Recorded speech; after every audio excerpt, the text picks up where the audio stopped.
Aujourd'hui, on va faire de la sociologie et de la psychologie. Alors ok, je suis loin d'être à considérer comme une référence sur le sujet, mais j'ai regardé au moins 3 vidéos sur YouTube et lu 2 ou 3 articles sur Wikipédia, ce qui est largement suffisant pour s'octroyer le titre d'expert, parce qu'après tout, on est sur Internet. Blague à part, on va parler d'un sujet qui me tient à cœur et qui dévie un peu de mon contenu habituel sur YouTube, le cyberharcèlement et les dérives autoritaires, mais aussi notre responsabilité en tant que créateur et spectateur sur Internet.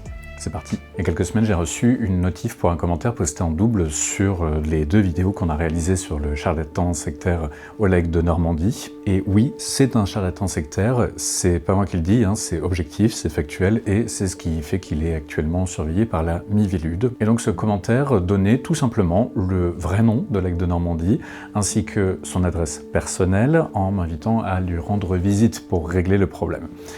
Commentaire que j'ai supprimé, tout comme j'ai supprimé généralement les autres commentaires qui sont tout simplement des appels à la haine et au harcèlement. Et voilà, c'est pas le premier à faire ça, plus ou moins subtilement, mais dans tous les cas, c'est pas acceptable. Alors pourquoi ça pose problème? Puisqu'après tout, la personne qui a posté le commentaire était de notre côté et qu'on pourrait se dire que Oleg le mérite. Et effectivement, beaucoup sont persuadés qu'il fait exprès de raconter n'importe quoi, et ces vidéos sont à l'origine de désinformation et diffusent des idées racialistes et malsaines. Mais c'est plus compliqué que ça. Pourquoi c'est un problème de faire ça, même contre un charlatan? Alors déjà, je rappelle que le harcèlement, le cyberharcèlement et la divulgation d'informations privées sont illégaux. Pour l'instant en tout cas, c'est un délit. Et le fait que ça soit dirigé contre un charlatan d'internet et ses fanatiques n'autorise en aucun cas à faire des choses illégales. Et quand vous faites ce genre de choses sur les commentaires de ma chaîne, vous m'en rendez en partie responsable. Je dis pas ça pour vous gronder, c'est pas du tout le but. En fait là, aujourd'hui, j'aimerais faire une vidéo pour qu'on réfléchisse un peu à ça et aux processus qui peuvent nous pousser à faire ça, alors que en fait, on n'est pas censé aller dans ce genre de harcèlement. Alors bien sûr, on pourrait se dire, oui, mais eux, ils méritent. Et que ce soit Oleg ou ses abonnés. Déjà, il faut se dire que ceux qui le croient sont en fait des victimes, et on ne va pas aider des victimes en les insultant ou les harcelant. Voilà, c'est pas comme ça qu'on va les aider à y voir plus clair. Et ensuite, Oleg reste une personne, et il ne nous appartient pas de faire la liste des gens qu'on a le droit de harceler ou non. Parce qu'au début, c'est juste ça, et ensuite, on se met à classer les gens selon une hiérarchie, en fonction de s'ils sont pas d'accord ou d'accord avec nous, en fonction de leur groupe d'appartenance. Ça sous-entend que les humains ne sont pas tous égaux et qu'on peut se permettre de faire subir des choses à d'autres personnes tant qu'elles font partie de l'exogroupe, donc les gens qui sont pas nous. Et là on le voit vite, on se retrouve sur une pente glissante, parce que quand on commence à faire comme ça, on finit vite par justifier de classer les sexes, les races, les appartenances. Vous pensez que ça n'arriverait pas? C'est déjà arrivé, c'est actuellement en train d'arriver et ça arrivera encore demain. Non mais it was a Roman salute. Le cancelling, ça commence toujours comme ça. Après tout, je sais que je suis le gentil dans l'histoire, donc c'est que ceux qui sont contre moi sont les méchants, et c'est légitime de faire subir n'importe quoi aux méchants, puisqu'après tout, ce sont les méchants. Ils l'ont bien mérité. Mais ça, c'est Star Wars. La vraie vie, ce n'est pas ça. Sauf rare cas extrême, ceux qu'on considère être les méchants sont les gentils de leur propre histoire. Les gens font toujours les choses pour une raison qui leur semble, à leurs yeux, légitime. Et on est tous capables, sans le vouloir, de tordre la réalité suffisamment pour qu'elle se conforme à ce qu'on a envie de voir. On le fait tous, à différentes échelles. Notre cerveau fonctionne comme ça, c'est tout à fait normal, mais il faut essayer de s'en prémunir. Et quoi qu'il arrive, si vous en venez au harcèlement et aux menaces, ou pire, juste pour que des gens arrêtent de dire n'importe quoi sur Internet, vous n'êtes pas dans le camp des gentils alors. Après je dis vous, mais vous comprenez que c'est un vous hypothétique, on est d'accord. Dans tous les cas, ce n'est pas en insultant les gens, en les harcelant ou en allant sonner chez eux que le problème va changer. Bien au contraire, ça donne juste un peu plus d'arguments à ceux qui croient déjà qu'on est les méchants. Parce que clairement, aller sonner chez les autres pour les intimider, c'est un move de méchant.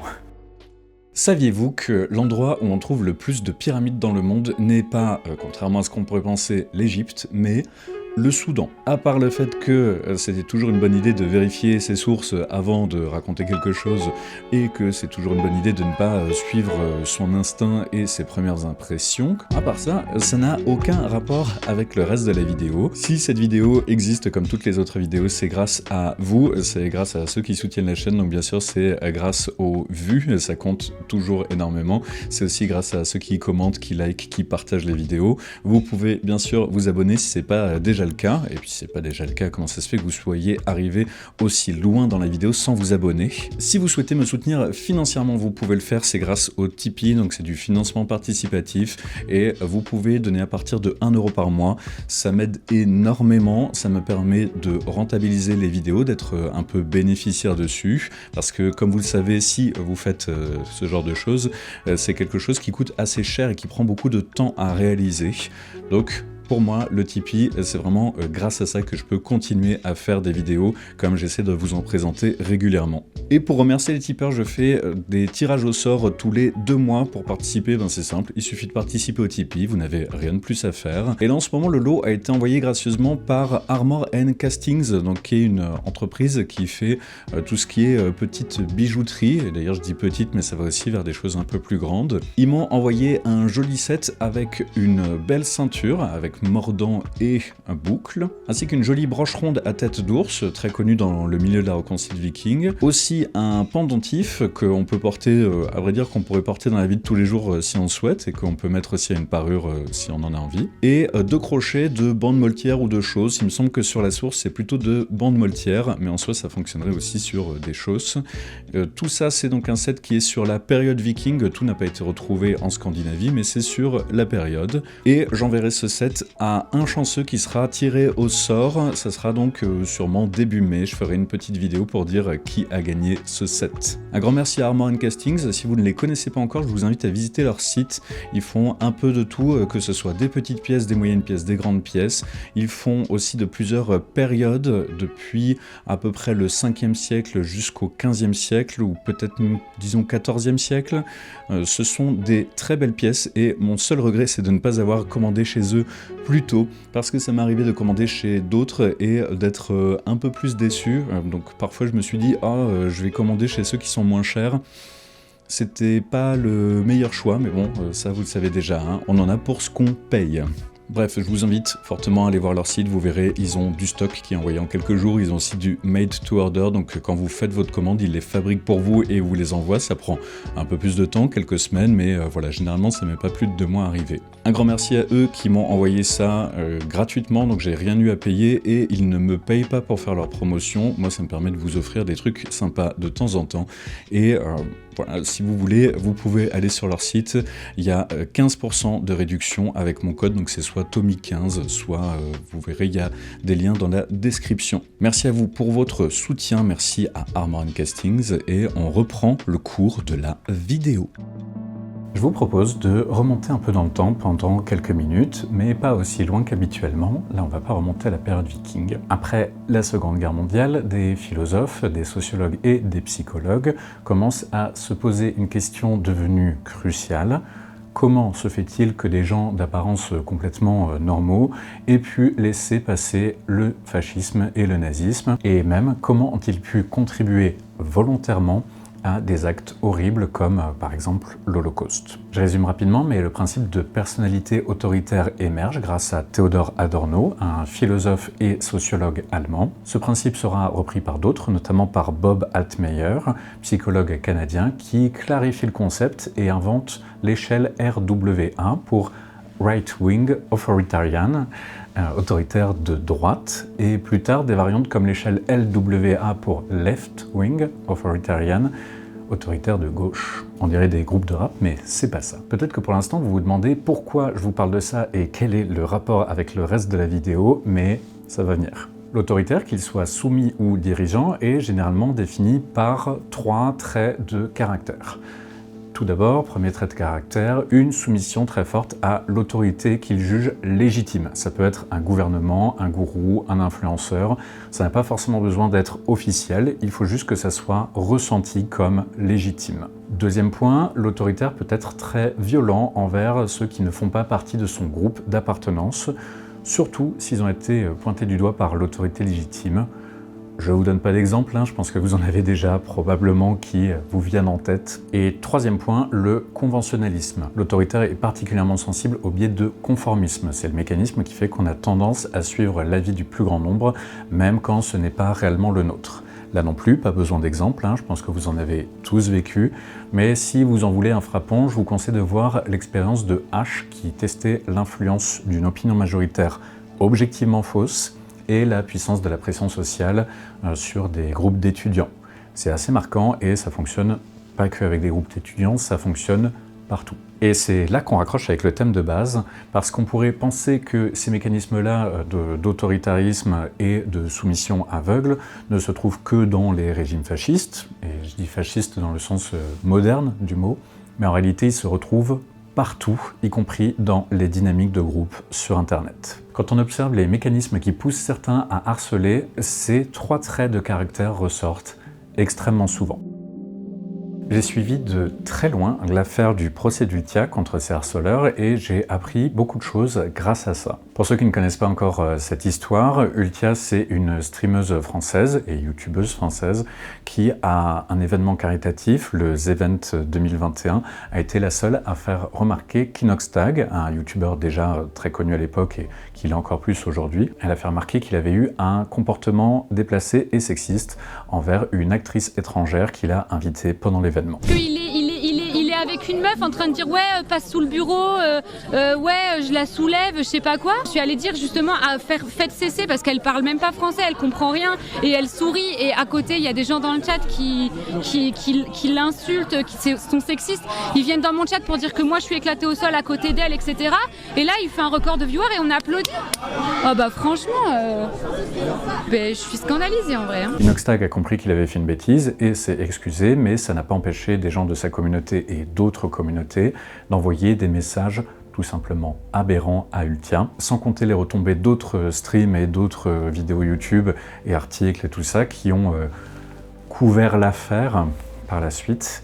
Donc ça a mené à un harcèlement de masse avec menaces de mort, menaces de viol, menaces de sévices sur Ultia et sa famille. Elle a subi un harcèlement de fou, des menaces de mort quotidienne, juste parce qu'elle a dit qu'elle trouvait incorrect de la part d'Inoxtag de sexualiser une actrice qui ne comprenait même pas ce qui se passait au moment des faits. Je crois qu'on ne se rend pas compte de l'impact que ça peut avoir sur une victime de harcèlement à ce niveau-là, parce que vraiment ça peut être de l'anxiété permanente, c'est de l'isolement, c'est de la dépression. Bref, je fais court, Ultia a porté plainte pour cyberharcèlement, elle a eu raison de le faire, et le procès s'est tenu début février 2025. Lors de son procès, un des prévenus ne la connaissait même pas et pourtant a été capable de la menacer de mort et de viol sans jamais avoir rien vu de son contenu. Mais il a tout de même participé au harcèlement parce que c'était ce que le groupe faisait, parce que l'autorité de sa communauté avait désigné une cible. D'ailleurs, ces propos n'étaient même pas postés sur les réseaux d'Ultia, mais c'était posté dans le chat d'un autre streamer et qui a été reconnu ensuite pour avoir fortement participé à cet appel au harcèlement. Ça m'a fait réaliser plusieurs choses. Déjà le fait qu'on est en partie responsable de sa communauté, d'où cette vidéo aujourd'hui. Et il y a clairement un avant et un après pour les créateurs de contenu en France, parce qu'aujourd'hui on sait qu'on peut être tenu responsable des propos de notre communauté et aussi que nous tous, créateurs ou spectateurs, on est responsable de tout ce qu'on écrit sur Internet, même si c'est un message sur un chat live sur Twitch. Et à mon avis, c'est très bien. Et ça m'a fait réaliser aussi qu'on assiste à une normalisation des insultes et des menaces sur Internet. Il suffit d'ouvrir Facebook quelques minutes et d'aller lire les commentaires pour s'en rendre compte, particulièrement sous les médias comme Combini, Brut et tout ça. Et plus ça concerne des minorités, plus c'est visible. Et il se trouve que sociologiquement parlant, les femmes sont une minorité. C'est un problème, mais c'est le cas. Il y a aussi bien sûr les gens de couleur, les LGBTQIA+, ou encore les régimes alimentaires alternatifs, pour ne citer que certains groupes au cœur du débat public actuel. Nous ne voulons pas être ces gens qui utilisent les insultes et les menaces comme si c'était des arguments factuels. Nous ne sommes pas des harceleurs. Si vous le faites en pensant me rendre service ou rendre service à l'histoire, ce n'est pas le cas. Se permettre aujourd'hui d'harceler quelqu'un pour des questions d'histoire, d'archéologie et d'idéologie, ce n'est pas OK. On sait tous que Oleg de Normandie raconte n'importe quoi, mais se permettre de le harceler, c'est autoriser le harcèlement de tous ceux qu'on pense ne pas être comme nous. Alors on peut se dire, là ça va, c'est pas pareil, là c'est légitime. Ceux qui ont envoyé des menaces de viol à Ultia trouvaient aussi ça légitime. Je fais un petit aparté aussi pour dire que si vous êtes vous-même victime de cyberharcèlement, ne répondez pas, parlez-en à vos proches, faites des captures d'écran et rendez vos réseaux sociaux les plus anonymes et verrouillés possibles. Signalez les faits sur la plateforme Pharos, qui est la plateforme du ministère de l'Intérieur dédiée à tout ça. Et vous pouvez contacter le 3018, c'est un numéro anonyme et confidentiel, et là-dessus ils peuvent notamment vous aider à faire supprimer du contenu qui pourrait vous porter préjudice sur les réseaux sociaux. Et aussi si vous voyez des dérives sectaires, vous pouvez les signaler, et plus il y aura de signalements, mieux ce sera. Vous pouvez faire ça sur le site de la Mivilude, donc qui est le ministère de Vigilance et de lutte contre les dérives sectaires, je crois que c'est ça. Bref, c'est un ministère qui est chargé de faire des dossiers pour combattre les sectes. Mais que faire quand on est créateur de contenu ou quand on est juste un spectateur, un abonné? Parce que techniquement, on va pas juste rester les bras croisés à subir la désinformation et les harcèlements, les choses comme ça. Déjà dans notre vie de tous les jours, on peut essayer d'encourager les débats intelligents plutôt que valoriser les punchlines assassines. Genre, je t'ai cassé, je dois avoir raison du coup. Se renseigner le plus possible sur les sujets qui nous passionnent en croisant nos sources et en acceptant les nuances, et éviter de suivre les débats avec un esprit de supporter, comme s'il y avait une équipe à encourager aveuglément. Plus précisément, si on parle du cas de la désinformation en histoire, qui elle-même amène du harcèlement de la part des suiveurs des pseudo-historiens comme Oleg de Normandie et tant d'autres, le youtubeur anglophone Milo de la chaîne Mini-Minutemen disait dans une conférence récente qu'un des problèmes de l'histoire aujourd'hui, c'est qu'elle est de plus en plus pointue. C'est normal, plus on passe de temps à faire de la recherche sur un sujet, plus on va en profondeur dans les détails et moins ça paraît accessible pour le grand public. Bien sûr, je ne parle pas du fait que ça soit moins accessible physiquement, puisqu'aujourd'hui il est de plus en plus facile de trouver des papiers d'archéologie ou d'histoire. Ça peut être à la pointe de la recherche et il suffit d'aller sur des sites comme Academia pour certains ou ResearchGate pour d'autres. Et si on veut regarder de près des pièces de fouilles, par exemple, ça se fait en quelques minutes quand on connaît les bons sites. Quand je dis que ça devient moins accessible au grand public, je veux dire accessible en idée, que le propos soit compréhensible par tous et surtout qu'il paraisse pertinent pour tous. C'est pour ça qu'à mon avis, il y a deux choses à faire. Premièrement, continuer à contredire les gourous sectaires en utilisant des vrais arguments, pas du harcèlement ou des insultes. Certes, des endoctrinés ne vont pas changer d'avis, mais on fait ça pour ceux qui cherchent des réponses avant que le biais d'investissement rende impossible toute marche arrière. Deuxièmement, rendre l'info et l'instruction plus accessibles, que ce soit sur nos sujets de prédilection, pour moi ici c'est l'histoire, ou sur d'autres choses comme, par exemple, comment s'armer contre toute forme de manipulation. Et pour ça, je vous conseille fortement deux chaînes. Tout d'abord, Esprit Critique, c'est une chaîne super accessible qui a pour objectif de remettre de l'esprit critique dans le débat, tout simplement. Ils décortiquent beaucoup de faux arguments, ils expliquent pourquoi ils posent problème, ces faux arguments, et proposent des solutions. Il faut autant des formats verticaux courts que des plus longs traditionnels, et c'est super accessible. Et la deuxième chaîne, c'est Hacking Social, qui avant ça s'appelait Horizongule, il me semble. Là, c'est majoritairement du format long, voire très long, pour comprendre la psychologie. Et elles ont notamment fait toute une série de vidéos très bien faites pour parler de l'autoritarisme et des personnalités autoritaires. Je vous conseille vivement leur chaîne. Au final, on est tous un peu victimes de cette polarisation qui arrive bien souvent dans les débats. On veut avoir raison, on veut défendre nos idées et parfois on tombe dans le piège du eux contre nous. Mais si on veut vraiment avancer, il va falloir sortir de cette logique, sinon on ne vaut pas mieux que ceux qu'on critique. Bref, restons curieux, restons critiques, restons humains. Si vous avez des réflexions sur le sujet, les commentaires sont là pour ça. J'espère que cette vidéo un peu spéciale pour moi vous a plu. Si c'est le cas, vous savez quoi faire. Au passage, on a dépassé les 10 000 abonnés. Un grand merci à tous pour votre soutien. Et sur ce, portez-vous bien et à la prochaine. Salut!